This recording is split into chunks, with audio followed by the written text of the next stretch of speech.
ายใสส่องเหมือนเดือนและดาวงามดังจำปาที่พวงเบ่งบานสภาแห่งชาติเพื่อลาวพัฒนาปกปักสร้างสรรค์ศาสตร์ลาวให้มันยืนนานสภาแห่งชาติสภาของประชาชนโดยประชาชนเพื่อประชาชนสิทธิและหน้าที่เถิดไว้ในใจของตนสบายดีท่านผู้ชมที่เคารพสบายดีท่านผู้ชมที่ฮักแพงโทรภาพแห่งชาติลาวต้อนรับท่านเข้าสู่การถ่ายทอดสดพิธีปิดกองประชุมสมัยสามัญเทือที่9ของสภาแห่งชาติสุดที่9อยู่ที่ห้องประชุมใหญ่สภาแห่งชาตินครหลวงเวียงจันทร์ข้าพเจ้าเพชรอุดมสุขันโทพร้อมด้วยลำเงินราชอารับหน้าที่ดำเนินการถ่ายทอดสดในครั้งนี้กองประชุมสมัยสามัญเทือที่9ของสภาแห่งชาติสุดที่9หลังจากที่ดำเนินมาตั้งแต่วันที่9มิถุนายนมาฮอดมื้อนี้26มิถุนายนก็ใกล้จะอาจลงด้วยผลสำเร็จซึ่งในกองประชุมบรรดาคณะประธานประชุมแล้วก็บรรดาสมาชิกสภาแห่งชาติก็ได้พร้อมกันประกอบคำคิดเห็นพร้อมกันเอาใจใส่ในการค้นคว้าเกี่ยวกับทางกฎหมายต่างๆบทรายงานต่างๆเพื่อเฮ็ดแนวใดให้บรรดาเนื้อในมีความหัดกลุ่มสมบูรณ์ด้วยความรับผิดชอบสูงท่านผู้ชมในภาคบ่ายของมื้อนี้ก่อนจะมีพิธีกล่าวสุนทรพจน์ปิดกองประชุมอย่างเป็นทางการนั้นกองประชุมหัวหน้ากองเลขานุการกองประชุมก็จะได้เสนอหาง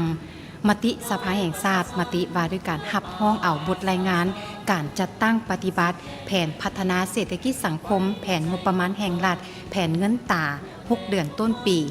2025และทิศทาง6 เดือนท้ายปี2025นอกจากนั้นแล้วบรรดาสมาชิกสภาแห่งชาติก็จะได้พร้อมกันค้นคว้าประกอบคำคิดคำเห็นเข้าใส่หางมติดังกล่าวและประธานกองประชุมก็จะสรุปสั่งรวมการประกอบคำคิดคำเห็นต่อเนื้อในหางมติ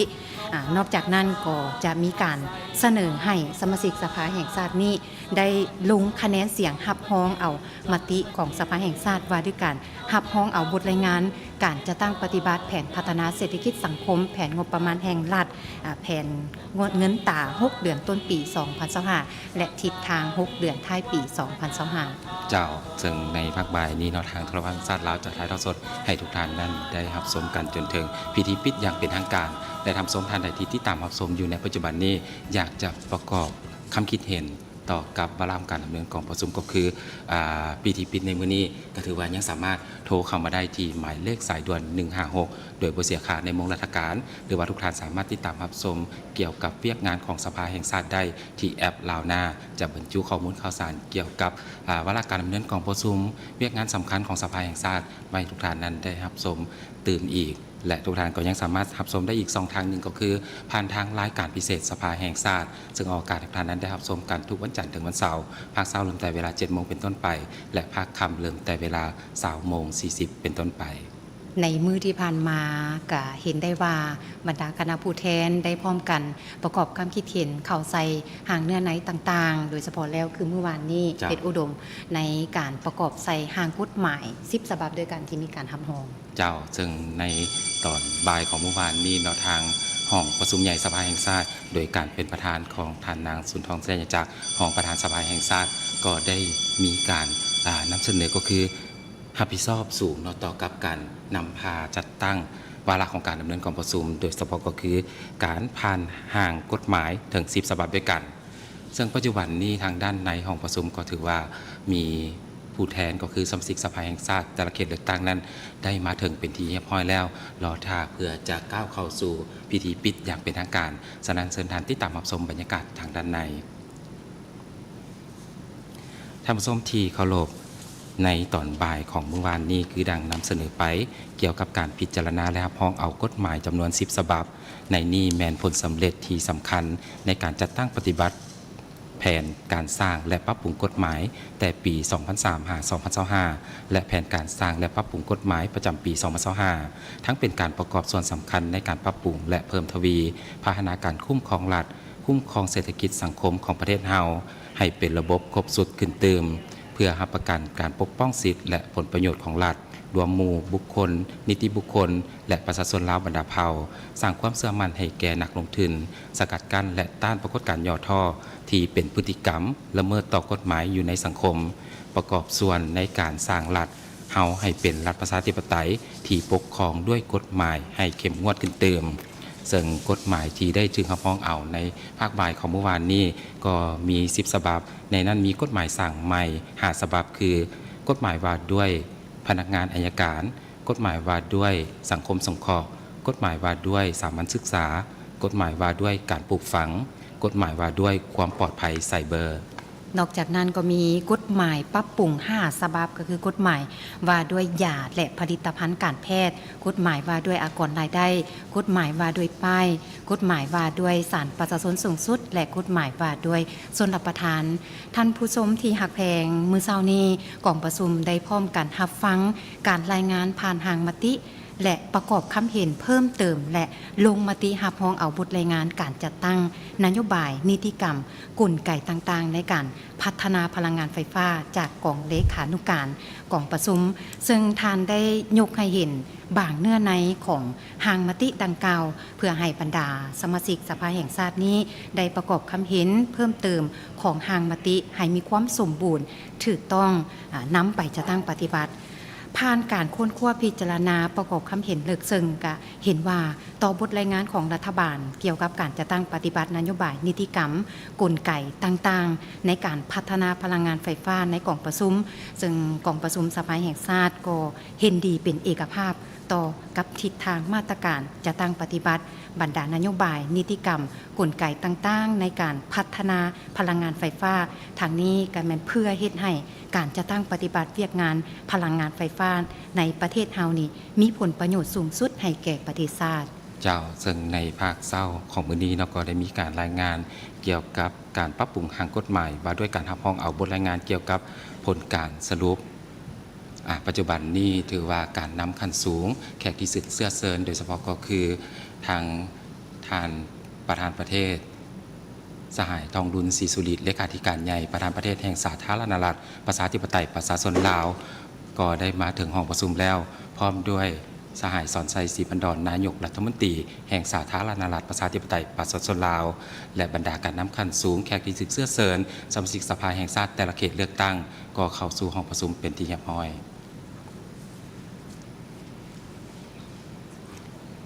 ปัจจุบันนี้ขอเชิญบรรดาท่านรับชมบรรยากาศสดทางด้านในห้องประชุมขออนุญาตท่านประธานกองเลขาขออนุญาตกวดกาจำนวนสมาชิกสภาแห่งชาติต่อไปขอเชิญบรรดาฐานสมาชิกสภาแห่งชาติกะเกียมเสนอตัวเชิญเสนอตัว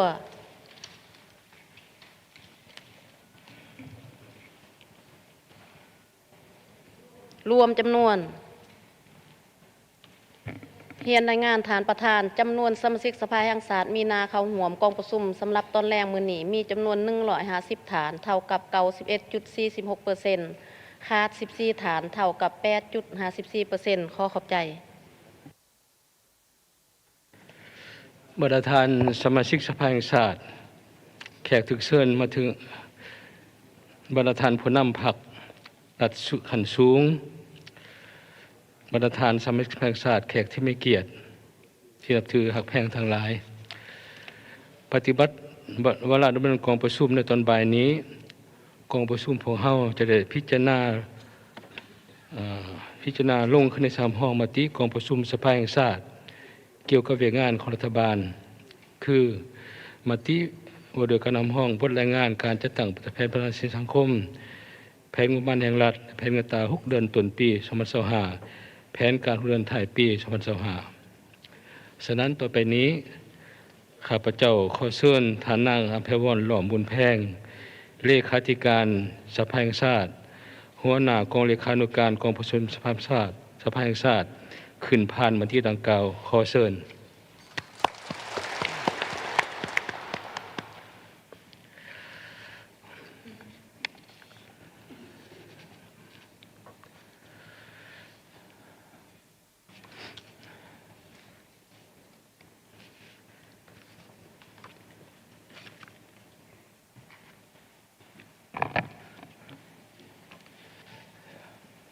เฮียนฐานทองรุ่นศรีสุริตเลขาธิการใหญ่ประธานประเทศที่นับถือ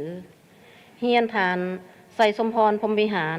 กรรมการกรมการเมืองศูนย์กลางพรรคประธานสภาแห่งศาสตร์ประธานกองประชุมที่นับถือเฮียนบรรฐานการนำขันสูงของพรรครัฐอดีตการนำขันสูงพรรครัฐบรรดาฐานคณะประธานกองประชุมบรรดาฐานรัฐมนตรีบรรดาฐานสมาชิกสภาแห่งศาสตร์บรรดาฐานแขกที่นับถือข้าพเจ้าเลขาธิการสภาแห่งศาสตร์ตั้งนาให้กองเลขานุการกองประชุมขอนำเอาหางมติ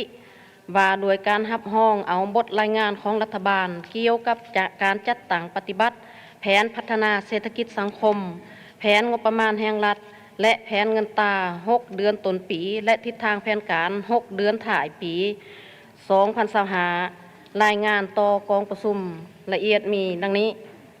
อิงตามรัฐธรรมนูญแห่งสปป.ลาวฉบับปรับปรุงปี2025มาตรา53อิงตามกฎหมายว่าด้วยการปรับปรุงบางมาตราของกฎหมายว่าด้วยสภาแห่งศาสตร์และกฎหมายว่าด้วยสภาประชาชนขันแขวงฉบับเลขที่82/สพส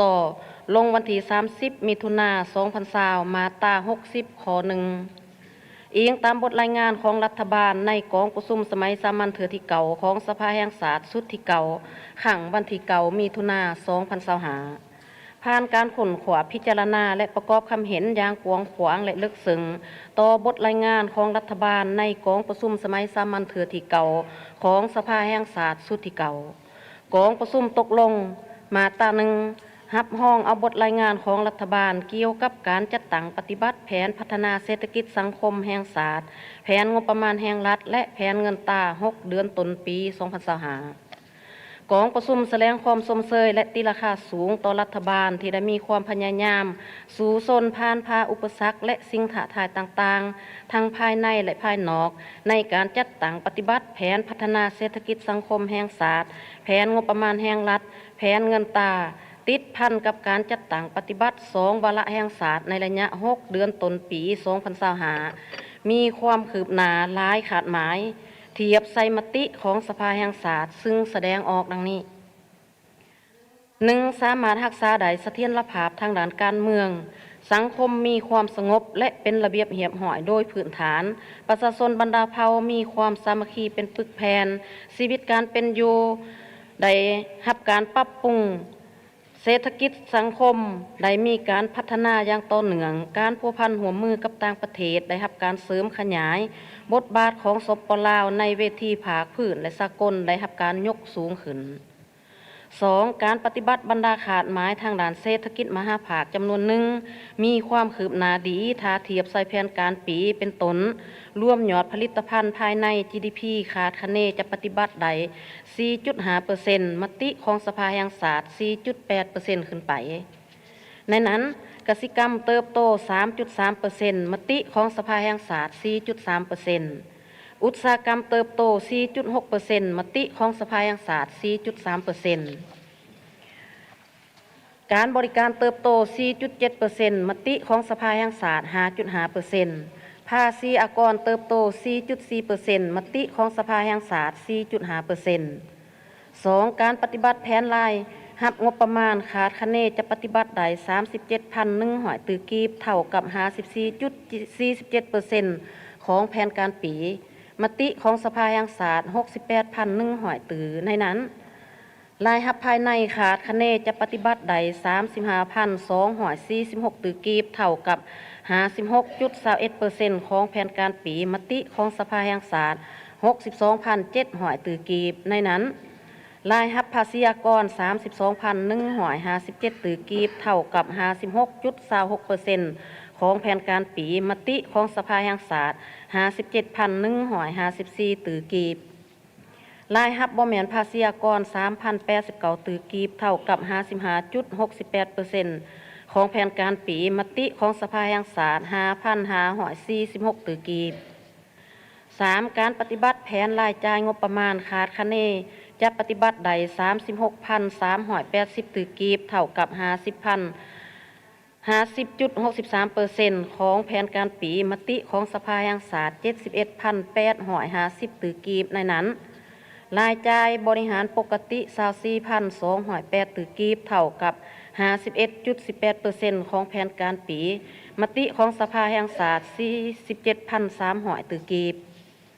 รายจ่ายลงทุนทั้งหมด 12,172 ตือกีบเท่ากับ 49.58% ของแผนการปีมติของสภาแห่งชาติ 24,550 ตือกีบ 4. อัตราเงินเฟ้อเฉลี่ยอยู่ในระดับ 11.7% มติของสภาแห่งชาติบ่เกิน 9% มีท่าเอียงลดลงจาก 20% ในปี 2024 5. อัตราแลกเปลี่ยนเทียบถ่ายปีผ่านมาเงินกีบมีท่าเอียงแข็งขา 0.33% เทียบใส่เงินดอลลาร์สหรัฐและอ่อนขา 1.63% เทียบใส่เงินบาท 6. คลังสำรองเงินตราต่างประเทศสามารถคุมการนำเข้าได้ 5.3 เดือนมติของสภาแห่งชาติอย่างน้อย 5 เดือน 7. การคุ้มครองรายรับจากการส่งออกผ่านระบบธนาคารคาดคะเนจะปฏิบัติได้ 71.57% ของการส่งออกทั้งหมด 8. การค้าต่างประเทศคาดคะเนปฏิบัติได้คาดคะเน6 เดือนต้นปีจะปฏิบัติได้ 6,218.52 ล้านดอลลาร์สหรัฐเท่ากับ 62.85% ของแผนการปีมติของสภาแห่งชาติ 9,894.92 ล้านดอลลาร์มูลค่าการนำเข้าในระยะ5 เดือนต้นปีปฏิบัติได้ 4,050.56 ล้านดอลลาร์สหรัฐเทียบกับเท่ากับ 45.02% ของแผนการและคาดคะเน6 เดือนต้นปีจะปฏิบัติได้ 4,721.51 ล้านดอลลาร์สหรัฐเท่ากับ 52.47% ของแผนการปีมติของสภาแห่งชาติ 8,997.68 ล้านดอลลาร์สหรัฐการจัดตั้งปฏิบัติขาดหมายของบรรดาแขนงการเศรษฐกิจจำนวนหนึ่งมีความคืบหน้าดีเป็นต้นกสิกรรมอุตสาหกรรมและการค้าโยธาธิการและขนส่งไปรษณีย์โทรคมการท่องเที่ยวขาดหมายทางด้านวัฒนธรรมสังคมและการบริการรัฐไปเคียงคู่กับบรรดาขาดหมายที่มีความคืบหน้าดังกล่าวกองประชุมเห็นว่าการจัดตั้งปฏิบัติแผนพัฒนาเศรษฐกิจสังคมแห่งชาติแผนงบประมาณแห่งรัฐและแผนเงินตราระยะ6 เดือนยังมีปัญหาคงค้างจำนวนหนึ่งที่จะได้เอาใจใส่แก้ไขมีดังนี้ 1. การจัดตั้งปฏิบัติขาดหมายแผนการ 2025 ยังมีความคืบหน้าน้อยเป็นต้น 1. การจัดเก็บรายรับถึงว่าปฏิบัติได้ 54.47% ของแผนการปีแต่การเก็บรายรับจากฐานรายรับที่มีท่าแห่งตัวจริงยังบ่ทันครบถ้วนยังมี2 วางหัวไหลเป็นต้นภาษีอากรรายได้อากรที่ดินค่าทรัพยากรธรรมชาติค่าเสาและสัมปทานต่างๆ 2. การปฏิบัติรายจ่ายงบประมาณถึงว่าปฏิบัติได้ 50.63% แต่การปฏิบัติรายจ่ายบางขาดหมายยังมีความคืบหน้าช้าเป็นต้นขาดหมายการแก้ไขหนี้สินภายในและต่างประเทศติดพันกับวาระแห่งชาติการจัดสรรงบประมาณบวงกองทุนทางการประกอบกองทุนและหนี้ส่วนลดบ่ทันปฏิบัติใดตามแผน 3. การจัดตั้งปฏิบัติขาดหมายอัตราเงินเฟ้อ 11.7% มีท่าเอียงลดลงแต่ดัชนีของบางหมวดสินค้ายังสืบต่อเพิ่มขึ้นสูงเป็นต้นหมวดที่พักอาศัยไฟฟ้าน้ำประปาเสื้อผึ้ง 21.6% หมวดรักษาสุขภาพและยา 19.8% หมวดเครื่องใส่ในเฮือน 16.3% หมวดการศึกษา 15.5% 4. การปฏิบัติขาดหมายในคงเขตวัฒนธรรมสังคมมี 11 ขาดหมายยังมีความคืบหน้าน้อยและมีความเสี่ยงจะบ่บรรลุเป็นต้นอัตราเขาเฮียนไม่รวมป.หาขันม.4 อัตราปะละการเฮียนของนักเรียนชั้นประถมและอัตราจบชั้นประถมศึกษาอัตราส่วนเด็กหน่อยหลุม5 ปีที่มีน้ำหนักและร่วงสูงต่ำกว่ามาตรฐานอัตราการเกิดลูกมีแผดสวยอัตราการให้วัคซีนกันพยาธิการสร้างกองทุนภัยพิบัติการเก็บกู้ระเบิดบ่ทันแตกการปลุกระดมและ การรับบริจาคเลือดการขยายสถานีวิทยุกระจายเสียงขันเมืองระบบโทรโขงให้เข้าถึงบ้านจุดสุมการสร้างครอบครัววัฒนธรรมและบ้านวัฒนธรรมหาการปฏิบัติขาดไม้ด่านทรัพยากรธรรมศาสตร์ยังเป็นสิ่งท้าทายหลายเป็นตนการขึ้นทะเบียนออกใบตาดินปฏิบัติได้50,731 ตอนเท่ากับ 17% มติของสภาแห่งศาสตร์ 300,000 ตอนการคุ้มครองปกปักรักษาป่าใหม่ยังเฮ็ดบ่ทันได้ดีเท่าที่ควรการจัดตั้งพันธุ์ขยายมติเลขที่57คปจเกี่ยวกับการรับหูสิทธิ์นำใส่ที่ดินเขตที่ดินป่าใหม่ของประชาชนยังศึกษา 6. การปฏิบัติขาดหมายของแขนงพัฒนาชนบทและแก้ไขความทุกข์ยากยังมีความคืบหน้าน้อย และมีความเสี่ยงที่จะบ่บรรลุตามแผน 2. การปฏิบัติแผนเบียกจุดสุมและบ้างมาตรการติดพันกับวาระแห่งศาสตร์เกี่ยวกับการแก้ไขความยุ่งยากทางด้านเศรษฐกิจการเงินการที่ได้กำหนดไว้ในมติของสภาแห่งศาสตร์เห็นว่ายังบ่ทันมีความคืบหน้าเท่าที่ควรเป็นต้นการจัดตั้งปฏิบัติแผนเบียกจุดสุมการผลิตเพื่อทดแทนการนำเข้าและปรุงแต่งเป็นสินค้าส่งออกเป็นต้นผลิตภัณฑ์แห่ถาดกสิกรรมปฏิบัติได้น้อยการสนองสินเสือให้วิสาหกิจทำการผลิตอย่างจำกัดและเข้าถึงยากเป็นต้นฝุ่นปุ๋ยหัวอาหารสัตว์แนวพันธุ์พืชสัตว์และการนำเข้าน้ำมันเสือไฟมีท่าเอียงเพิ่มขึ้นหลายแต่การนำใส่ยังบ่ทันใดประกอบส่วนเขาในการพัฒนาเศรษฐกิจสังคมเท่าที่ควรการจัดเก็บรายรับจากโครงการขุดขนแห่ถาดและคริปโตทดลองของวาระแห่งศาสตร์ยังปฏิบัติได้น้อยเมื่อเทียบกับถาแห้งและความอาจสามารถตัวจริงยังมีการยกเว้นค่าทรัพยากรธรรมศาสตร์ภาษีส่งออกอากรกำไรการหมอบพันธะเขางบประมาณก็ยังศึกษาและบ่ทันใดครบถ้วนการจัดสรรงบประมาณสำหรับหนี้สินโครงการลงทุนของรัฐยังบ่ทันสอดคล้องตามที่ได้กำหนดในกฎหมายว่าโดยการลงทุนของรัฐโดยเฉพาะการชำระหนี้สินให้แก่โครงการลงทุนของรัฐที่สำเร็จหอยยังมีความคืบหน้าน้อยการชำระหนี้สินภายในและต่างประเทศยังบ่ทันบรรลุตามขาดหมายของวาระแห่งศาสตร์มติสภาระดับหนี้สินสาธารณะยังเหลือบ่เกิน 64.5%หนี้สินต่างประเทศยังเหลือบ่เกิน 55.4% ของ GDP การปฏิบัติแผนการลงทุนพัฒนาโครงการพื้นฐานโครงหลังเป็นต้นการก่อสร้างบูรณะซ่อมแปลงเส้นทางหลวงแห่งศาสตร์และเส้นทางท้องถิ่นยังบ่ทันรับประกันมาตรฐานและคุณภาพที่ดีเท่าที่ควรเฮ็ดให้เส้นทางเปเพไวและต้องลงทุนซ่อมแปลงในแต่ละปี 3. การแก้ไขปัญหาเข่งหอนยังบ่ทันใดดีเท่าที่ควรเป็นต้น 1. ค่าครองชีพของพนักงานรัฐกรทหารตำรวจประชาชนบรรดาเผ่ายังสืบต่อเพิ่มสูงเป็นต้นค่ากระแสไฟฟ้าน้ำประปาเพิ่มขึ้นอย่างต่อเนื่อง 2. เส้นทางหลวงแห่งศาสตร์และท้องถิ่นในหลายจุดยังเปเพบ่ทันใดรับการซ่อมแปลงกลับคืนสู่สภาพปกติสร้างความยุ่งยากให้แก่การคมนาคมขนส่งเฮ็ดให้ต้นทุนการขนส่งสูงและใช้เวลาหลาย 3. ปรากฏการณ์ย่อถ่อเกิดขึ้นในสังคมเป็นต้นยังมีปรากฏการณ์ละเมิดกฎหมายและนิติกรรมไต่กฎหมายปัญหายาเสพติดยังแพร่หลายเป็นวงกว้างในหลายท้องถิ่นการคุ้มครองการขานอกระบบการขายเถื่อนการขาในรูปแบบต่างๆยังแพร่กว้างและบ่ทันสามารถคุ้มครองได้อย่างทั่วถึงปรากฏการณ์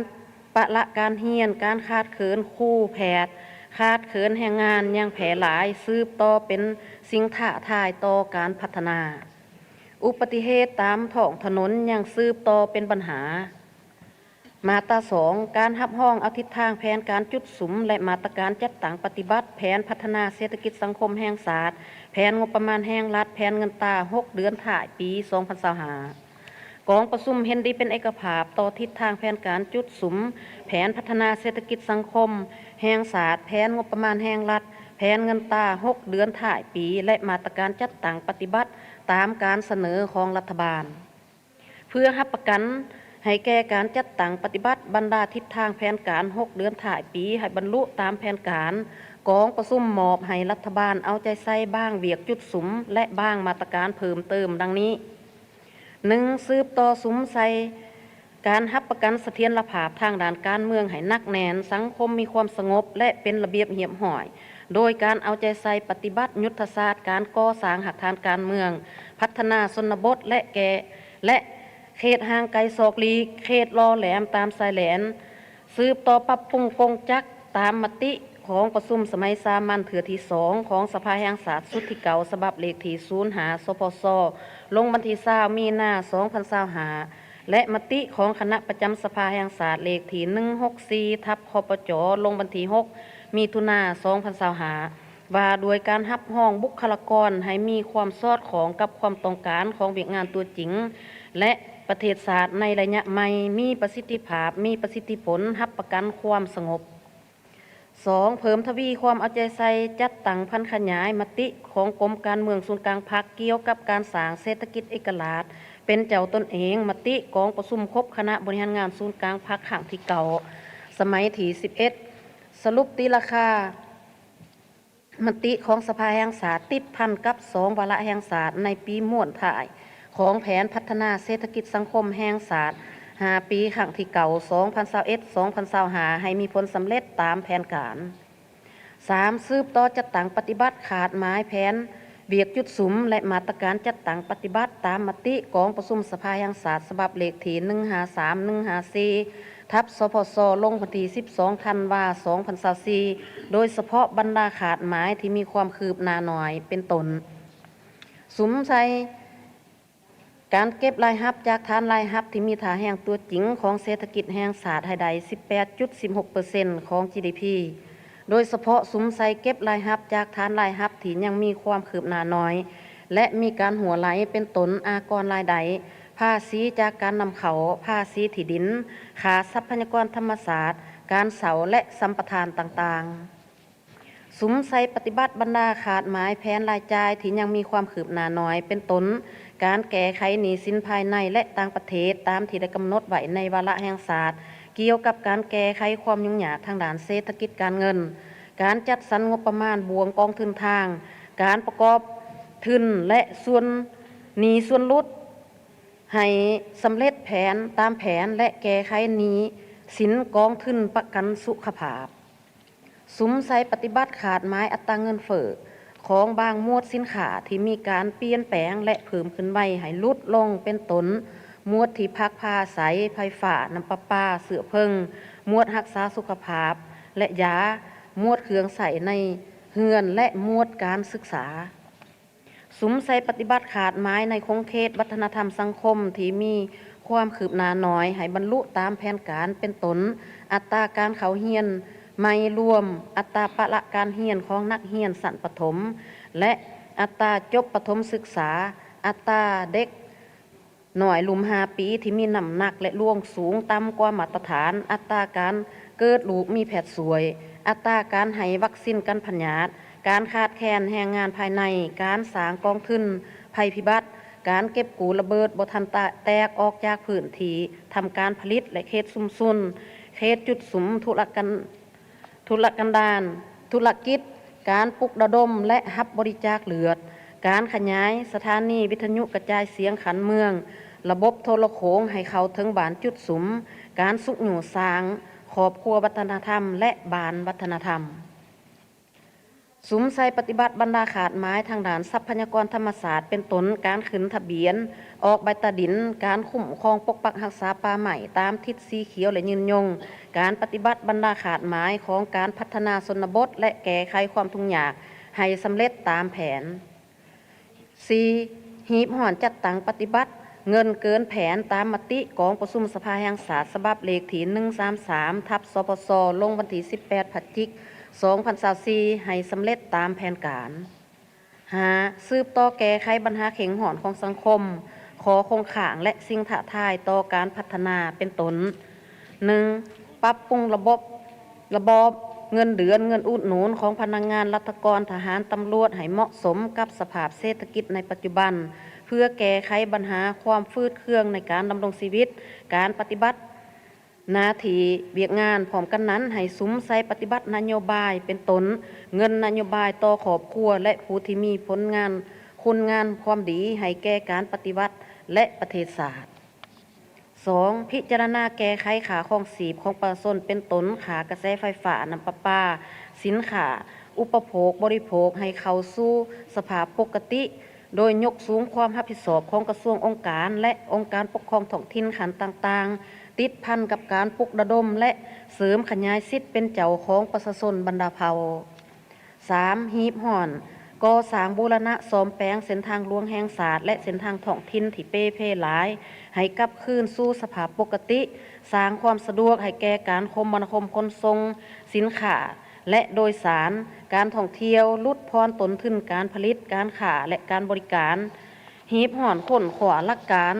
ดัดแก่เพิ่มมูลค่าและราคาหัวหน่วยโครงการก่อสร้างโครงการลงทุนของรัฐให้สอดคล้องกับสภาพเศรษฐกิจตัวจริงโดยเอาใจใส่ประสานสมทบกับแขนงการที่เกี่ยวของให้มีความเป็นเอกภาพ 4. หีบห่อนแก้ไขปรากฏการณ์ย่อถอในสังคมเป็นต้นการละเมิดกฎหมายนิติกรรมไต่กฎหมายการข่านอกระบบการข่าขายเถื่อนปัญหายาเสพติดที่ยังแพร่หลายเป็นวงกว้างในหลายท้องถิ่นเป็นต้นยาสูบไฟฟ้าน้ำกระท่อมคอลลาเจนผสมสารที่เป็นอันตรายต่อสุขภาพและการคุ้มครองหารบันเทิงปรากฏการณ์ปละการเฮียนการขาดเคินคู่แพทย์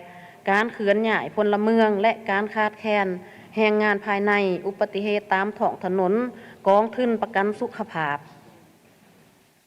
หาหีบห่อนกวดกาประเมินคืนทั้งหมดบรรดาโครงการขุดขนแห่ถาดอย่างเข้มงวด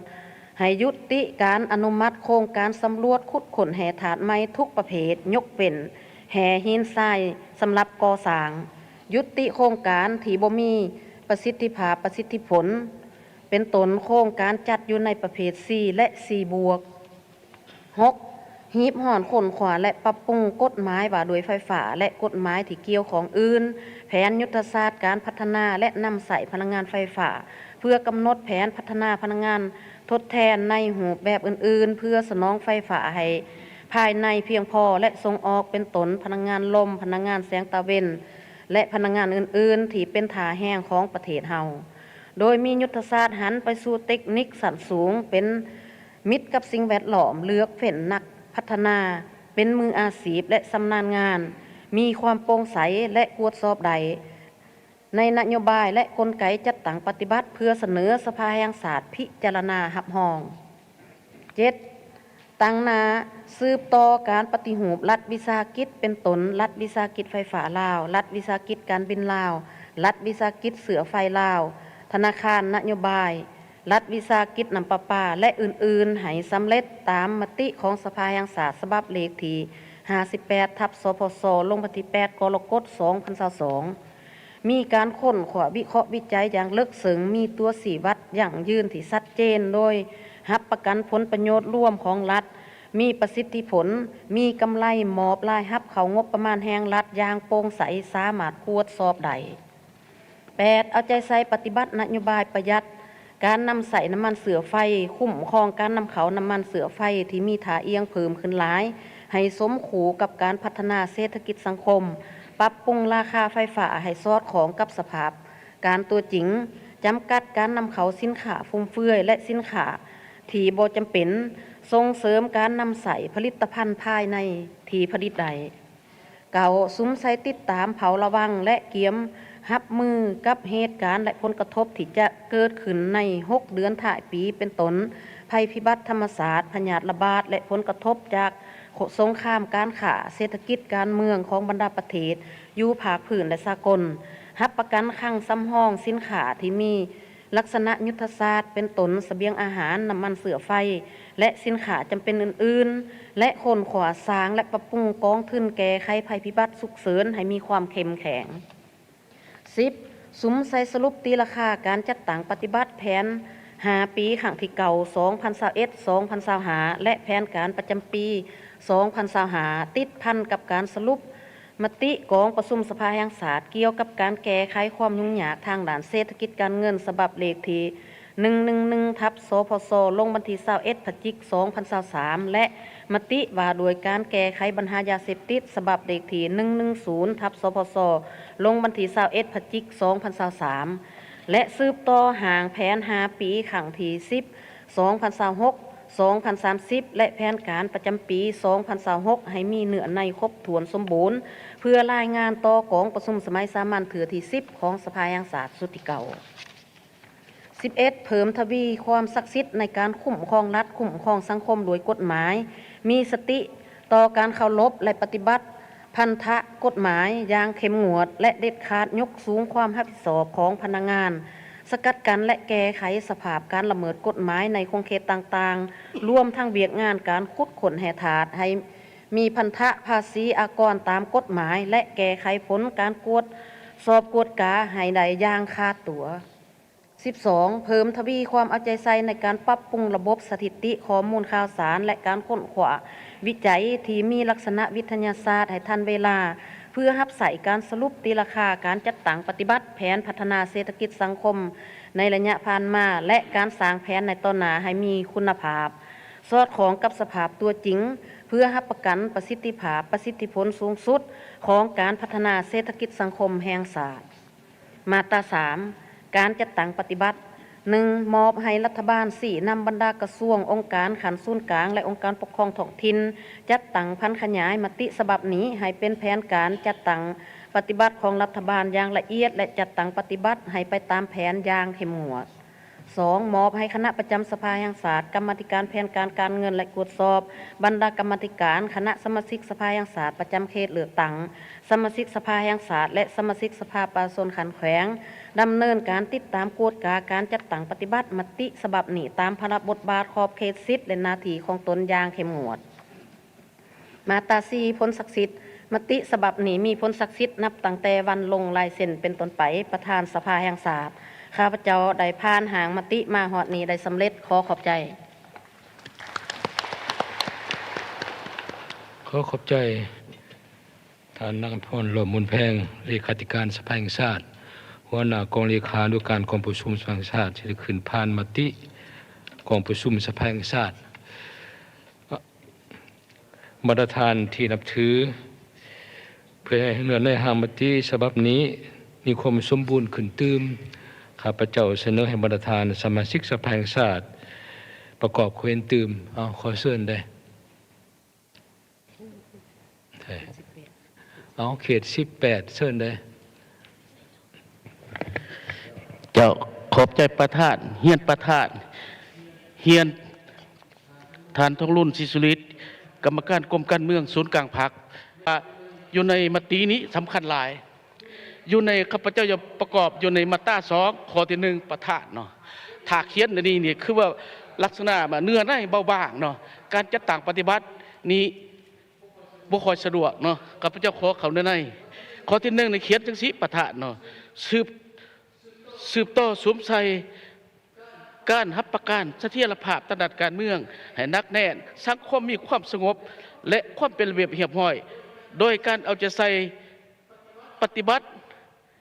ยุทธศาสตร์ก่อสร้างหาทางการเมืองข้าพเจ้าจะตื่มอาชีพประธานเนาะอยู่ในแถวที่2เนาะเป็นระเบียบเรียบร้อยโดยพื้นฐานการเอาใจใส่ปฏิบัติแผนยุทธศาสตร์ใส่แผนตื่มขอบใจประธานขอบใจยังทันได้ตื่มบ่เชิญได้เชิญท่านวีรพันธ์สสเขตเชิญขอบใจท่านประธานก่อนอื่นขอเฮียนท่านประธานและคณะประธานที่เคารพและนับถืออย่างสูงเฮียนการนำอดีตการนำขั้นสูงของพรรครัฐที่นับถือขอเฮียนบรรดาทานสมาชิกรัฐบาลที่นับถือบรรดาเพื่อนสมาชิกสภาแห่งชาติที่นับถือและรักแพงข้าพเจ้าวีรพันธ์ศิริธรรมสมาชิกสภาแห่งชาติจากเขตเลือกตั้งที่5แขวงบ่อแก้วขออนุญาตประกอบคำเห็นใส่ต่อกับมติฉบับนี้เพียงแต่จุดเดียวเนาะอยู่ในมาตราที่2แผนเวียกจุดซุ่ม6 เดือนท้ายปีนี้อยู่ในข้อที่6 อยู่ในนี่ว่าฮีบห้อนค้นคั่วและปรับปรุงกฎหมายว่าด้วยไฟฟ้าและกฎหมายอื่นที่เกี่ยวข้องต่อจากนี้ข้าพเจ้าขออนุญาตเพิ่มว่าทบทวนขึ้นเนื้อในสัญญาสัมปทานโครงการไฟฟ้าใส่ก่อนหน้าแผนยุทธศาสตร์การพัฒนาและนำใส่พลังงานไฟฟ้านี้เนาะมีแต่เพิ่มอีกประโยคนึงส่วนตัวแล้วข้าพเจ้าเห็นว่าโดยถอดบทเรียนจากพฤติกรรมตัวจริงในระยะผ่านมาพวกเฮาตกอยู่ในท่าเสียเปรียบย้อนสัญญาสัมปทานโครงการในหลายๆโครงการพาให้เสียผลประโยชน์อันมหาศาลของชาติของประชาชนพยายามต่อรองขึ้นไหมก็เป็นไปได้ยากฉะนั้นจึงขอให้ทบทวนขึ้นและต่อรองขึ้นไหมตามเงื่อนไขที่เห็นว่าเหมาะสมในต่อหน้าถ้าเป็นไปได้เนาะข้าพเจ้าขอเสนอว่าเห็นควรว่าจ้างที่ปรึกษามืออาชีพที่มีมีประสบการณ์สูงเป็นที่ยอมรับของสากลมาช่วยห่างเนื้อในสัญญาให้ครบถ้วนละเอียดจะแจ้งแทบตัวจริงหัดกลุ่มและสามารถปฏิบัติได้พร้อมทั้งสามารถขาดคะเนได้ว่าสิ่งที่อาจจะเกิดขึ้นหรือผลกระทบทั้งบวกทั้งลบของโครงการแล้วว่างทัศนะและวิธีการต่อรองกับผู้ลงทุนเพื่อแก้ไขปัญหาในเฉพาะหน้าและยาวนานแน่นอนว่าการว่าจ้างที่ปรึกษาอาจจะแพงหลายแต่ก็เป็นการลงทุนเทื่อเดียวอาจจะดีกว่าพาให้เสียผลประโยชน์ของรัฐของประชาชนอย่างล่วงหลายในระยะยาวโดยความเคารพท่านประธานขอบใจเนาะเป็นใดคือสิได้ประธานผู้แทนเนาะเพราะว่าเขาก็เว้ากันบ่ได้ธรรมดาในมื้อเช้าก็ผ่านกันก็ชั่วโมงครึ่งปรึกษาหารือกันคันว่ามันครบถ้วนแล้วสมบูรณ์แล้วสามารถปฏิบัติได้ก็เป็นได้คือสิ่งดีเนาะเอาคันถ้าว่ามาตรฐานสมาชิกแห่งชาติบ่มีคำเป็นจังตืมต่อไปนี้พอเราจะได้พร้อมกันพิจารณาลงเคสธรรมห้องอมติฉบับนี้ฉะนั้นต่อไปเสนอทานบรรณาทานสมาชิกสภาแห่งชาติกาเกียมลงคะแนนเสียงนำห้องเอามติกองประชุมสภาแห่งชาติหรือการนำห้องบทรายงานการจัดตั้งปฏิบัติแผนพัฒนาสิทธิสังคมแผนงบประมาณแห่งรัฐและแผนเงินตรา6 เดือนต้นปี2025และแผนการ6 เดือนท้ายปี2025ส่วนว่าคำคิดคำเห็นขอเสนอของสองทานนั้นก็ขอให้กองเลขาบันทึกไว้ปรับปรุงเติมแล้วก็เป็นขอเสนอที่ดีสมเหตุสมผลต่อไปนี้ขอเชิญประธานผู้แทนเกี่ยมเสนอตัว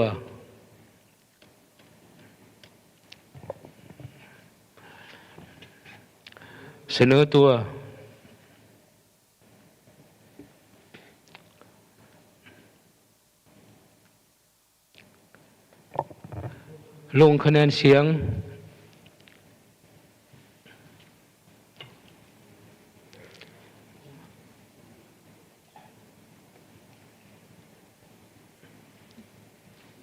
รวมคะแนนเสียง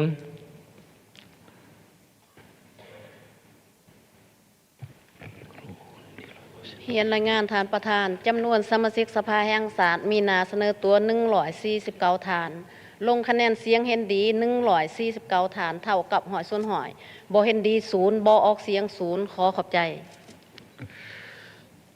โดยปฏิบัติตามรัฐธรรมนูญมาตรา58และกฎหมายว่าด้วยสภาแห่งชาติมาตรา65วรรค3ที่ได้กำหนดว่ามติของกองประชุมสภาแห่งชาติจะมีคุณค่าใดก็ต่อเมื่อรับคะแนนเสียงหลายกว่าครึ่งหนึ่งของจำนวนสมาชิกสภาแห่งชาติที่เข้าร่วมกองประชุมถือว่ากองประชุมได้รับห้องอมติบริคำห้องบทรายงานของรัฐบาลบริการจัดตั้งปฏิบัติแผนพัฒนาเศรษฐกิจสังคมแผนงบประมาณแห่งรัฐและแผนเงินตรา6 เดือนต้นปี2025และแผนการ6 เดือนท้ายปี2025ด้วยคะแนนเสียงสมาชิกสภาแห่งชาติมีนา149ฐานเห็นดี119ถือว่า100%เห็นดีข้าพเจ้า ขอให้กองประชุมตบมือชมเชยต่อการลงคะแนนเสียงเท่านี้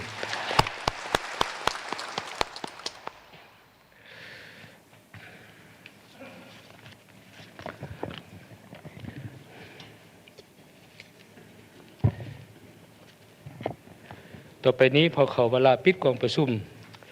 ขอเฮียนทานทองรุ่นศรีสุริตเลขาธิการใหญ่คณะบริหารงานศูนย์กลางผักประชาชนประเทศลาวประธานประเทศแห่งสาธารณรัฐประชาธิปไตยประชาชนลาวที่เคารพนับถืออย่างสูงประธานคณะขันสูงอดีตคณะขันสูงของพรรคหลักที่นับถือท่านนายกรัฐมนตรีบรรดาท่านห้องรัฐมนตรีสมาชิกรัฐบาลที่นับถือบรรดาท่านสมาชิกสภาแห่งชาติแขกที่มีเกียรติเทียบเทือกแพงทั้งหลายกองประชุมสมัยสามัญที่เก่าของสภาแห่งชาติชุดที่เก่าได้ดำเนินแต่วันที่9มีนาคม2025มหอดมือนี้ได้บรรลุผลสำเร็จตามจุดประสงค์และขัดหมายที่วางไว้กองประชุมที่ราคาสูงต่อสมาชิกสภาแห่งชาติสมาชิกรัฐบาลผู้แทนกองประชุมทุกภาคส่วนที่เกี่ยวข้องได้พร้อมกันทุ่มเทเหือแห้งสติปัญญาและเสริมคณะสิทธิประชาธิปไตยเข้าในการพิจารณาปัญหาสำคัญพื้นฐานของประเทศชาติตามพระราชบทบาทของสภาแห่งชาติที่ได้กำหนดไว้ในรัฐธรรมนูญกฎหมายซึ่งเป็นการพัฒนาขยายมติกองประชุมใหญ่ครั้งที่1ของพรรคเข้าสู่เวียงานตัวจริงโครงการจัดตั้งรัฐด้วยการออกเป็นมติของกองประชุมสภาแห่งชาติจำนวนทั้งหมด15ฉบับเพื่อเป็นบอนอี้ให้แก่รัฐบาลองค์การจัดตั้งที่เกี่ยวข้องนำไปจัดตั้งปฏิบัติแน่ชัดเฮ็ดให้ประเทศชาติสืบต่อมีการพัฒนาอย่างต่อเนื่องมีสถานภาพทางด้านการเมืองอย่างหนักแน่นมีความสงบและมีความเป็นระเบียบเรียบร้อยเศรษฐกิจสืบต่อขยายตัวชีวิตการประยุกต์ของประชาชนบรรดาเผ่าการปรับปรุงให้ดีขึ้นเทื่อละก้าวกองประชุมสมัยสามัญเทื่อที่9ของสภาแห่งชาติชุดที่9ได้พิจารณาห้องเอาเนื้อในสำคัญจำนวนดังนี้ 1. พิจารณาห้องบทงานรัฐบาลเกี่ยวกับการจัดตั้งปฏิบัติแผนพัฒนาเศรษฐกิจสังคมแผนงบประมาณแห่งรัฐแผนเงินตรา6 เดือนต้นปี 2025 และแผนการ6 เดือนท้ายปี 2025 โดยติดเพิ่มการจัดตั้งปฏิบัติ2 วันแห่งชาติและการแก้ไขปัญหาเข่งห้อนทางด้านเศรษฐกิจกองประชุมติดราคาสูงต่อความพยายามของรัฐบาลที่ได้นำใช้ทุกท่าแห่งและปลุกระดมประชาชนลาวบรรดาเผ่าเข้าร่วมในการจัดตั้งปฏิบัติแผนพัฒนาสังคมแห่งชาติแผนงบประมาณแห่งรัฐแผนเงินตราซึ่งสามารถเฮ็ดให้เศรษฐกิจขยายตัวในระดับ 4.5% การเก็บและหับตามแผนการและขาดคะแนนจะลื่นแผนในถ่ายปี 2025 อัตราเงินเฟ้อมีทางลดลงการแก้ไขทุกอย่างทำการจะใส่เฮ็ดให้กำจูของประชาชนบรรดาเผ่าทำการปรับปรุงดีขึ้นเทื่อละก้าวกองประชุมเสนอรัฐบาลใส่กำหนดเพดานแผนและหับงบประมาณให้สอดคล้องกับทางแห่งตัวจริงโดยสืบต่อเก็บและทำงบประมาณจากการขุดค้นส่งออกแห่งธาตุให้ครบถ้วนตามกฎหมายลดพรการยกเว้นพรพันธุ์ประชากรที่จะให้รัฐเสียความเสียหับงบประมาณสุกอยู่ส่งเสริมอำนวยความสะดวกในการเข้าหาแหล่งทุนของรัฐวิสาหกิจขนาดน้อยและขนาดกลางให้เข้าถึงสินเชื่อของธนาคารธุรกิจให้หลายขึ้นมีนโยบายส่งเสริมชัดเจนกำหนดรายการสินค้าที่ผลิตได้อยู่ภายในเพื่อทดแทนการนำเข้าพิจารณามาตรการจำกัดการนำเข้าสินค้าฟุ่มเฟือยและสืบต่อดำเนินการปฏิรูปบรรดารัฐวิสาหกิจให้มีความแข็งแรงมีคุณภาพมีประสิทธิผลเอาใจใส่การหันเป็นทันสมัยในการเก็บระหับให้เป็นระบบครบชุดร่วมศูนย์สามารถเชื่อมต่อกับทุกขณะการให้ได้กองประชุมเสนอรัฐบาลเอาใจใส่ในการจัดสรรเขตผลิตกำหนดเขตปลูกฝังเขตเลี้ยงที่เป็นมูลเสื่อและท่าแห้งของประชาชนส่งเสริมการที่เป็นกลุ่มการสร้างสหกรณ์แบบใหม่เพื่อสามารถเข้าถึงแหล่งทุนและการตลาดส่งเสริมภาคเอกชนในการผลิตฝุ่นปุ๋ยอาหารสัตว์และมีมาตรการตัวจริงจำกัดการเข้าสินค้าที่สามารถผลิตได้ภายในอย่างเข้มงวดปรับปรุงระบบชลประทานเพื่อสามารถรับใช้การผลิตในรูแรงเพิ่มทวีความสามารถในการคุ้มครองปกปักรักษานำใช้ป่าไม้ที่ดินป่าไม้มีมาตรการเด็ดขาดต่อการบุกรุกทำลายป่าไม้ซ้ำเผยป่าและอุทยานแห่งชาติติดตามกฎกาโครงการเซาสัมปทานถิ่นของรัฐ มีการประเมินผลกระทบต่อสิ่งแวดล้อมและมีมาตรการอย่างเข้มงวดต่อผู้กระทำผิดและละเมิดกฎหมายกองประชุมเสนอรัฐบาลเอาใจใส่ในการซ่อมแปลงเส้นทางที่PPPโดยเฉพาะในเขตห่างไกล2หลีกชนบทเส้นทางเลียบและออกสู่บริเวณชายแดนทางหลวงแห่งชาติโครงการฟื้นฟูภัยพิบัติฉุกเฉินโครงการก่อสร้างตะฟังเจือนคุ้มครองนักรถบรรทุกสินค้าอย่างเข้มงวดขึ้นตืมเด็ดขาดโดยเฉพาะต่อผู้ประกอบการที่บรรทุกน้ำหนักเกินเพิ่มที่เอาใจใส่ติดตามกวดการประเมินผลโครงการลงทุนทั้งภายในและต่างประเทศมีมาตรการเข้มงวดต่อบรรดาบริษัทที่บ่ปฏิบัติตามสัญญาและระเบียบกฎหมายกองประชุมเสนอรัฐบาลพิจารณาปรับปรุงโครงสร้างราคาไฟฟ้าขึ้นใหม่พอมีผลกระทบโดยกองต่อสังคมและผู้หน่วยธุรกิจขนาดน้อยขนาดกลางเสนอให้ยุติการพิจารณาโครงการให้ทันใหม่ทุกประเภทฮีบฮ้อนประเมินโครงการหับอนุมัติโครงการมีความคืบหน้าช้าบ่มีประสิทธิผลยุติโครงการประเภท4หรือ4บวก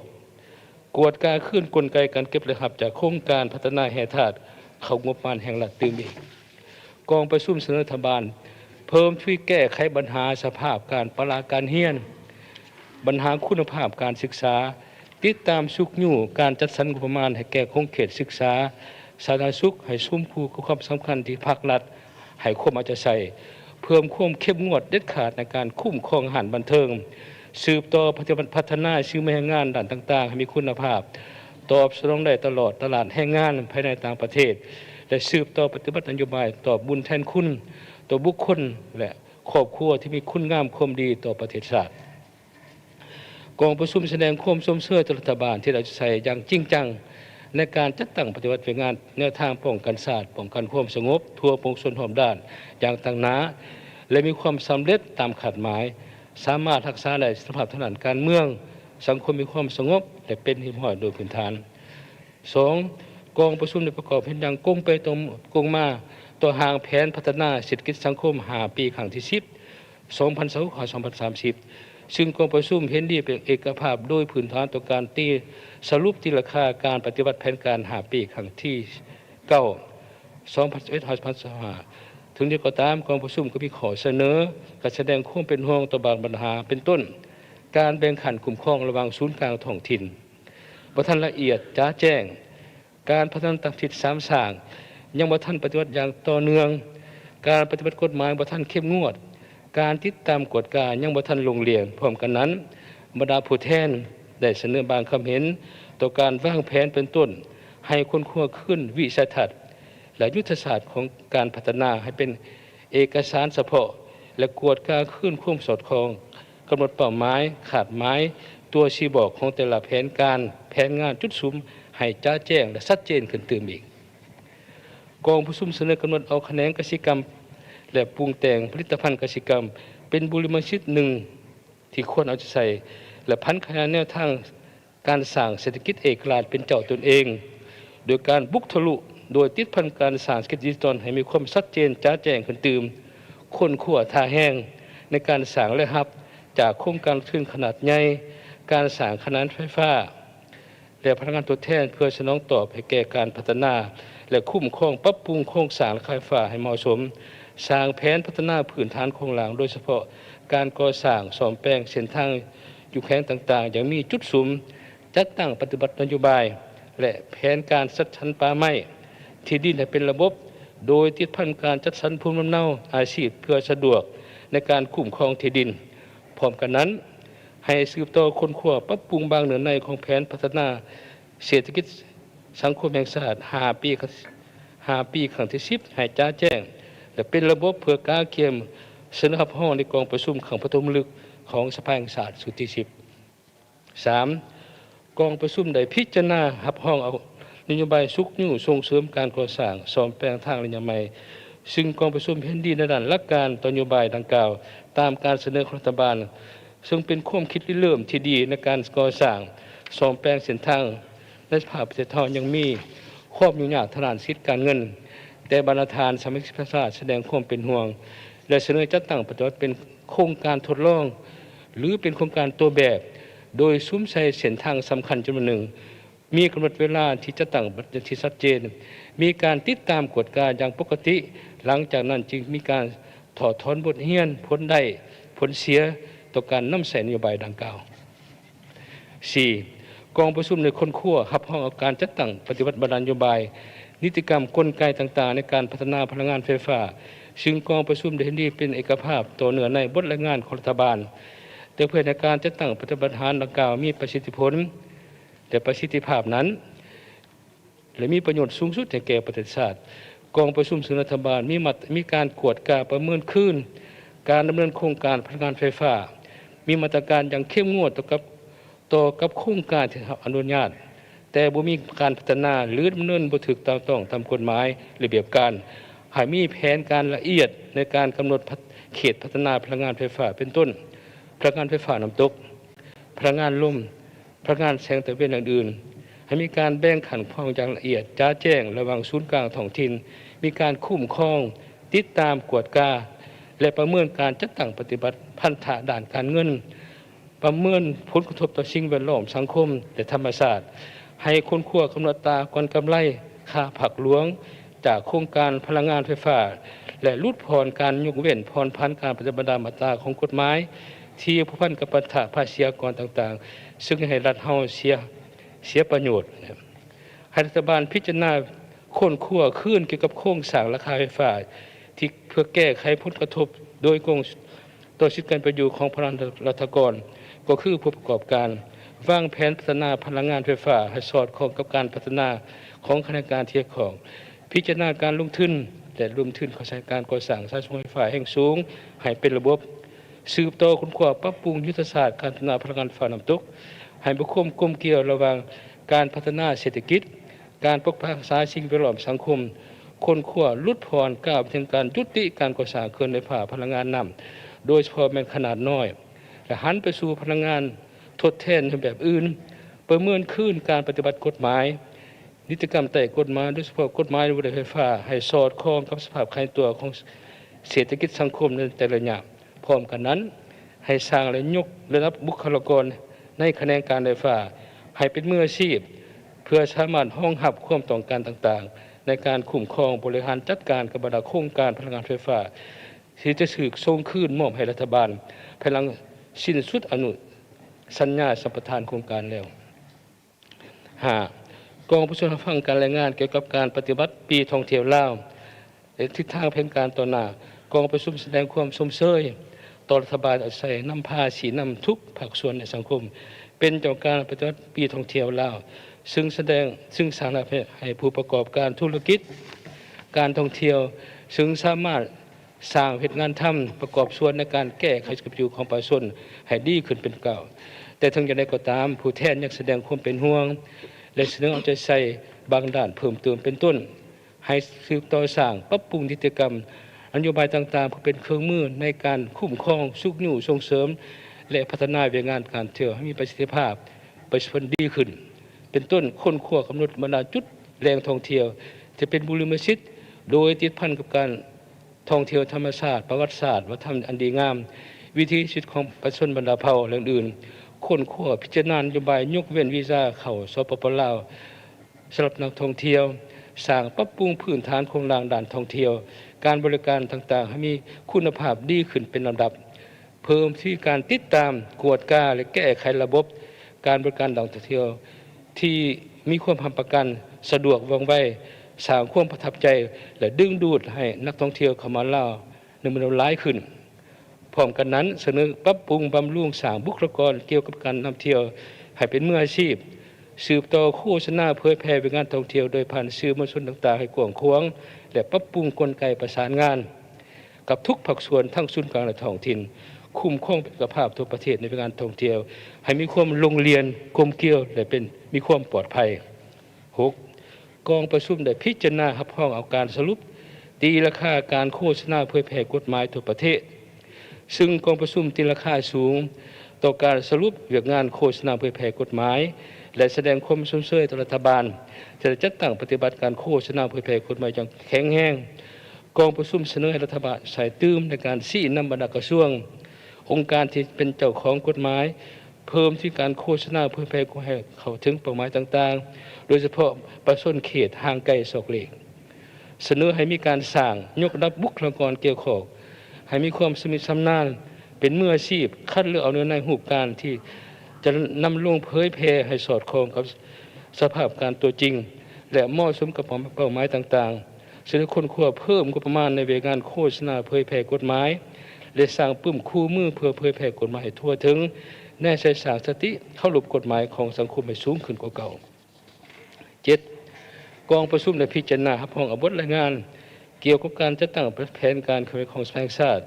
นับแต่กองประชุมสมัยสมัยที่ 8 หากองประชุมสมัยสมัยที่ 9 และทิศทางเป็นการหดกองประชุมสมัยสมัยที่ 10 ของสภาแห่งชาติชุดที่ 9 กองประชุมส้มเซยและเห็นดีเป็นเอกภาพต่อการสรุปตีราคาการเคลื่อนไหวของสภาแห่งชาติในระยะที่ผ่านมากองประชุมเสนอใช้สร้างปรับปรุงระบบกฎหมายให้เป็นระบบ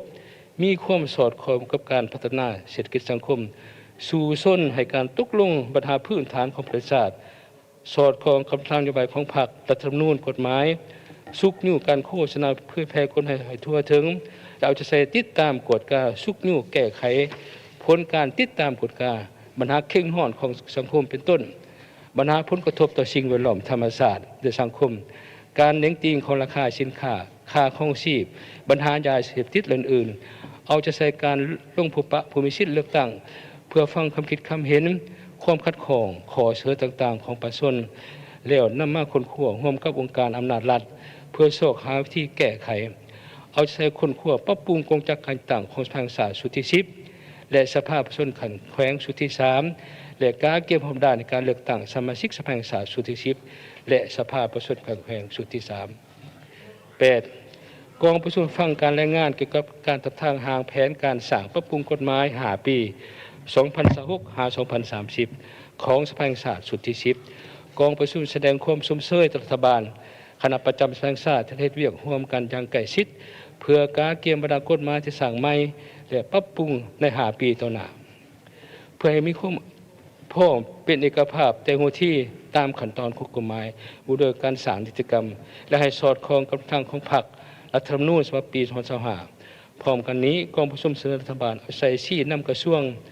องค์การเกี่ยวข้องมีความชอบและเป็นเจ้าการตัวที่ในการสร้างปรับปรุงกฎหมายในความชอบของตนเพิ่มที่การประสานสมทบกับกรรมาธิการเกี่ยวข้องของสภาแห่งชาติเพื่อติดตามกวดกาเพื่อกวดกาความพร้อมสุดท้ายของกฎหมายก่อนจะดำเนินตามการเสนอตามขั้นตอน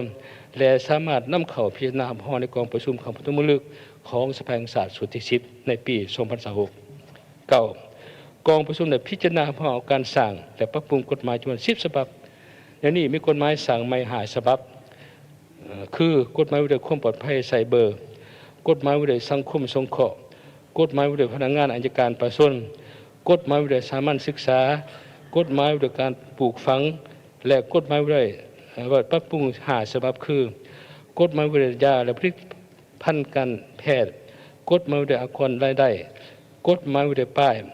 กฎหมายว่าด้วยชลประทานและกฎหมายว่าด้วยการปรับปรุงมาตราปรับปรุงบางมาตราของกฎหมายว่าด้วยศาลประชาชนโดยมีการพิจารณาห้องด้วยคะแนนเสียงเห็นดีเป็นส่วนหลาย 10. กองประชุมรับฟังการชี้แจงต่อคำสักถามของทานนายกรัฐมนตรีและบรรดาทานในคณะรัฐบาลทั้งหมด6 ทานซึ่งเห็นเป็นปัญหาเข่งห้อนที่สังคมมีคนสนใจหลาย 11. กองประชุมฟังการรายงานของเลขาธิการสภาแห่งชาติเกี่ยวกับผลการตกลงของกองประชุมคณะประจำสภาแห่งชาติสมัยวิสามัญในการรับห้องการยกย้ายแต่งตั้งขึ้นใหม่การพักการบำนาญอุดหนุนบำนาญของสมาชิกรัฐบาลจำนวน13 ท่านตามการเสนอของทานนายกรัฐมนตรีบรรดาทานผู้นำพรรครัฐที่นับถือบรรดาผู้แทนกองประชุมจากแผงทางหลายการดำเนินกองประชุมสมัยสามัญที่ 9ของสภาแห่งชาติชุดที่ 9 ครั้งนี้เป็นการพันขยายมติกองประชุมใหญ่ครั้งที่11ของพรรคแผนพัฒนาเศรษฐกิจสังคมแห่งชาติ5 ปีครั้งที่ 9ถ่ายสมัยเข้าสู่เวงานตัวจริงแม้นมักผลล้มยอดแห่งสติปัญญาการใส่สิทธิประชาธิปไตยก็คือผลการยกสูงความสองทางด้านการเมืองของบรรดาทานสมาชิกสภาแห่งชาติการตัดสินใจของสูงรัฐบาลองค์การที่เกี่ยวข้อง ที่มีความพยายามและมีมาตรการตัวจริงในการแก้ไขความยากทางสิทธิการเงินให้ตกไปเทื่อละก้าวเพื่อสร้างความเชื่อมั่นให้ประชาชนต่อการนำพาของพรรคและรัฐเฮาในภารกิจปกปักรักษาและพัฒนาประเทศชาติให้มีความหนักแน่นขึ้นไปเรื่อยๆกองประชุมสมัยสามัญที่เก่าของทางศาสตร์สุติเก่าได้มีรับผลสำเร็จดังจบงามก็ย้อนมีการชี้นำอย่างใกล้ชิดจากกลุ่มการเมืองและคณะเลขาธิการศูนย์กลางพรรคย้อนความรับผิดชอบสูงของรัฐบาลบรรดากระทรวงการคะแนนการเกี่ยวข้องให้การร่วมมือและสมบูรณ์อย่างกว้างขวางต่างหน้าคณะประจำสภาแห่งชาติสมาชิกสภาแห่งชาติขอแสดงความขอบใจเป็นอย่างเดี๋ยวความจริงใจมายังกลุ่มการเมืองและคณะเลขาธิการศูนย์กลางพรรคที่ยามใดก็ให้การสนับสนุนชิดต่อสภาแห่งชาติโดยตลอดมาแสดงความขอบใจเป็นอย่างยิ่งต่อบริการนำพรรครัฐศูนย์กลางในลาวสังชาติสำนักงานแห่งชาติลาวโดยการจัดตั้งมาส่วนขางส่วนกลางที่ให้เกียรติเข้าร่วมกองประชุมและขอบใจมันยังประชาชนลาวบรรดาเผ่าอยู่ภายในประเทศและชาวลาวที่อยู่ต่างประเทศจะได้ติดตามกองประชุมของพวกเราในครั้งนี้อย่างจดจ่อและส่งคำคิดคำเห็นผ่านโทรศัพท์สายด่วนมายังกองประชุมอย่างหลวงหลายภายมากขอแสดงความขอบใจต่อทุกภาคส่วนเกี่ยวข้องจะได้มีส่วนร่วมในผลสำเร็จของกองประชุมสมัยสามัญที่เก่าของสภาแห่งชาติสุดเก่าเป็นต้นกองเลขานุการกองประชุมเอาใจใส่รับผิดชอบเนื้อในหรืองานบริหารพิธีการหอบด้าน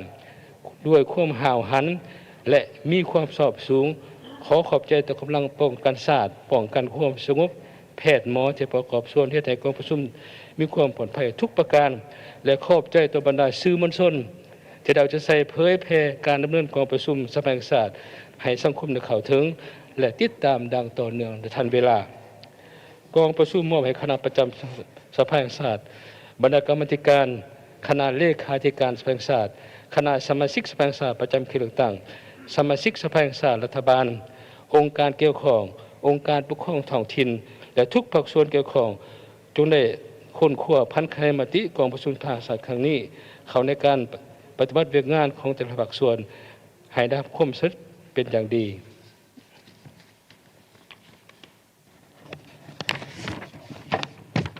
สุดท้ายนี้ข้าพเจ้าต่างในกองประชุมสมัยสามัญที่เก่าของทางชาติขออวยพรเสนประเสริฐมายังสายเลขาธิการใหญ่ประธานประเทศจงมีสุขภาพแข็งแรงมีความผาสุกในชีวิตครอบครัวมีความสดใหม่ใหญ่หลวงกว่าเก่าในการชี้นำพาประเทศชาติ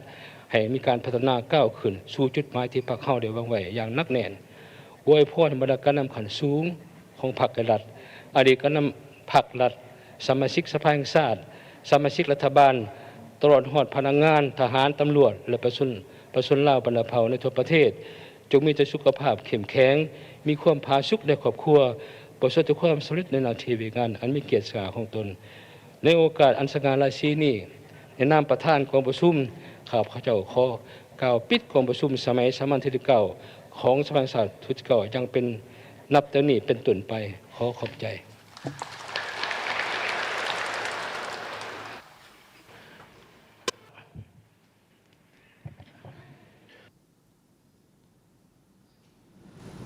ทำสมที่เคารพขณะนี้ทางกำลังที่ตามรับชมการถ่ายทอดสดพิธีปิดกองประชุมสมัยสามัญเทื่อที่ 9ของสภาแห่งชาติสุดที่ 9อย่างเป็นทางการซึ่งจัดขึ้นอยู่ที่ห้องประชุมใหญ่สภาแห่งชาตินครหลวงเวียงจันทร์กองประชุมโดยการเป็นประธานของทานไซสมพรพรหมวิหารประธานสภาแห่งชาติในกองประชุมทานนางอัมไพวรล้อมบุญแพงหัวหน้ากองเลขานุการกองประชุมก็ได้เสนอหางมติสภาแห่งชาติว่าด้วยการรับห้องเอาบทรายงานการจะตั้งปฏิบัติแผนพัฒนาเศรษฐกิจสังคมแผนงบประมาณแห่งรัฐแผนเงินตา6เดือนต้นปี2025และทิศทาง6เดือนท้ายปี2025มีความคืบหน้าหลายคาดหมายตามมติของสภาแห่งชาติซึ่งแสดงออกรวมยอดผลิตภัณฑ์ภายใน GDP คาดคะเนปฏิบัติได้แม่น 4.5 ส่วนห้อยตามมติสภาแม่น 4.8 ส่วนห้อยขึ้นไปในนั้นกสิกรรมเติบโต 3.3 ส่วนห้อยตามมติสภาแม่น 4.3 ส่วนห้อยอุตสาหกรรมเติบโต 4.6 ส่วนห้อย ตามมติสภาแม่น 4.3 ส่วนห้อยบริการเติบโต 4.7 ส่วนห้อยมติสภาแม่น 5.5 ส่วนห้อยส่วนว่าภาษีอากรเติบโต 4.4 ส่วนห้อยตามมติสภาแม่น 4.5 ส่วนห้อยการปฏิบัติแผนรายหับงบประมาณคาดคะเนจะปฏิบัติได้ 37,100 ตื้อกีบเท่ากับ 54.4 ส่วนห้อยของแผนการปีและตามมติสภาแม่น 68,100 ตื้อกีบส่วนว่าทิศทางแผนการกองประชุมเห็นดีต่อเวียกงานทิศทางแผนการเวียกงานจุดซุ้มแผนพัฒนาเศรษฐกิจสังคมแผนงบประมาณแห่งรัฐแผนเงินตรา6 เดือนต้นปี 2025และทิศทาง 6 เดือนท้ายปี 2025เจ้าหลังจากที่ทางท่านเลขาธิการสภาแห่งชาติก็คือท่านนางอภัยพร ร่มบุตรแพงได้เสนอหางมติสภาแห่งชาติว่าด้วยการรับรองเอาบทรายงานการจัดตั้งแผนพัฒนาเศรษฐกิจสังคมแผนงบประมาณแห่งรัฐแผนเงินตรา6 เดือนต้นปี 2025และแผนการ 6 เดือนท้ายปี 2025ทางประธานกองประชุมก็ได้เสนอให้คณะผู้แทนได้ประกอบความคิดเห็นใส่กับหางบทรายงานหางมติสภาดังกล่าวและจากนั้นทางท่านประธานกองประชุมท่านปริญญาเอกไสยสมพรพรหมวิหารก็ได้เสนอให้สมาชิกสภาแห่งชาติทุกสหายนั้นลงคะแนนรับรองเอามติดังกล่าวซึ่งผลของการรับรองเอามติดังกล่าวมีผู้แทนเข้าร่วมทั้งหมด149 ทานเห็นดี149 ทานเท่ากับ 100% บ่เห็นดี 0% และบอกเสียง 0% ถือว่ากองประชุมนั้นได้รับรองเอาบทรายงานดังกล่าวนี้ถัดจากนั้นทางท่านประธานกองประชุมก็คือท่านปริญญาเอกไสยสมพรพรหมวิหารก็ได้กล่าวสุนทรพจน์ปิดกองประชุมสมัยสามัญเทื่อที่ 9ของสภาแห่งชาติสุดที่ 9อย่างเป็นทางการฉะนั้นท่านผู้ชมที่ติดตามรับชมอยู่ในขณะนี้อยากจะรับรู้ข้อมูลข่าวสารโดยเฉพาะก็คือวาระของการดำเนินกองประชุมซึ่งนับแต่วันที่ 9 มื้อเปิดอย่างเป็นทางการจนถึงมื้อนี้มื้อปิดมื้อสุดท้ายทุกท่านก็สามารถติดตามรับชมได้ทางรายการพิเศษโทรภาพแห่งชาติลาวออกการทุกท่านนั้นได้รับชมกันวันจันทร์ถึงวันเสาร์ภาคเช้าเริ่มแต่เวลา 7 โมงเป็นต้นไปและภาคค่ำเริ่มแต่เวลา 3 โมง 40 เป็นต้นไปนอกจากนี้ทุกท่านยังสามารถรับชมรับรู้ข้อมูลข่าวสารเกี่ยวกับเวียกงานสภาแห่งชาติได้ที่แอปลาวนาซึ่งเป็นแอปเฉพาะของสภาแห่งชาตินอกจากนั้นทานอยากติดตามชมข่าวพิธีปิดของกองประชุมสมัยสามัญเทื่อที่ 9ของสภาแห่งชาติทานก็ยังสามารถติดตามชมได้ในภาคข่าวประจำวันของทางโทรภาพแห่งชาติลาวที่จะรายงานให้ทานได้ติดตามชมตื่มท่านผู้ชมกองประชุมดำเนินมาฮอดนี้การถ่ายทอดสดของทีมงานข่าวโทรภาพแห่งชาติลาวได้ทำการถ่ายทอดสดแม่นใกล้จะหมดเวลาลงแล้วต้องขอบใจทุกท่านที่ติดตามชมและพวกเขาจะกลับมาถ่ายทอดสดให้ท่านได้ติดตามรับชมได้ตื่มอีกในกองประชุมครั้งต่อไปก็คือกองประชุมสมัยสามัญเทื่อที่ 10ของสภาแห่งชาติสุดที่ 9ที่จะไขขึ้นในท้ายปีนี้และก็ต้องขอบใจน้ำผู้ที่ให้การสนับสนุนการถ่ายทอดสดกลุ่มบริษัท DSK จำกัดน้ำดื่มมิเนรอนบริษัทดาวเทียมลาวเอเชียแปซิฟิกจำกัดที่สนองส่องสัญญาณดาวเทียมโครงการสื่อสารหับไส้การนำและภาครัฐบริการที่สนองสายใหญ่แก้วเจ้าขอบใจทุกท่านที่เกียรติตามรับชมการถ่ายทอดสดด้วยดีเสมอมามื้อนี้ครับเจ้าทั้งสองพร้อมด้วยทีมงานถ่ายทอดสดโทรภาพแห่งชาติลาวลาทำชมไปก่อนต่อไปเส้นทางติดตามรับชมรายการออกอากาศปกติจากทางสถานีโชคดีไฟฟ้าแดงใสเมืองวิไลเหมือนจันทรานับวันเราสร้างสาพัฒนานับวันเราสร้างสา